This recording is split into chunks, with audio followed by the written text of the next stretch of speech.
A friend of mine posted a picture of the protest that happened in Denver. It was people in their cars, and they were protesting the lockdown and not being able to work and make their own livelihoods.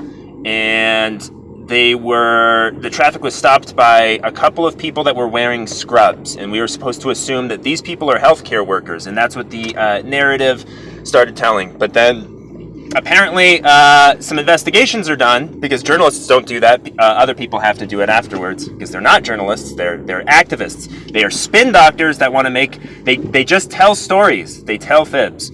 So nobody knows or has confirmed whether these people are actually healthcare workers. And you think if they were, they'd be like, "Wow, what you guys are doing is so brave. Tell us more about yourself. Tell us who you are and what hospital you work at and what the situation has been like on the ground." Those are all questions. If you actually were a reporter, those are questions that you would ask. But instead, we just have this picture of a white woman leaning out of a car, and we just get to call her a Karen and a redneck and a terrible person for not staying at home. And I think that's the real thing. You get to hate that stupid bitch. You get to hate her.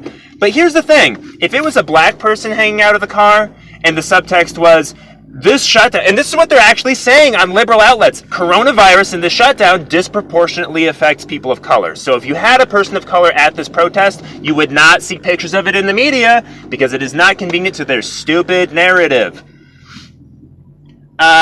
Hypocrites, feelings people. This is what I mean by feelings people. You see this image and you don't ask any questions and you just see, well, here's that certain category of person in the United States causing problems again.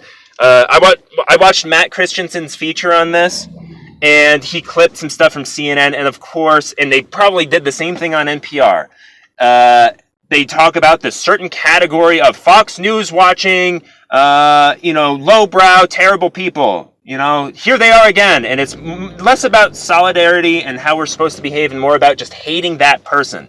But if the circumstances were different, again, it's all about appearances. It's not about any discernible substance. It's not asking intelligent questions and actually giving a shit. It's just appearing to give a shit. I'm sick of it. I'm sick of seeing people that I know and otherwise respect indulging in this obviously frivolous appearance, feeling person nonsense.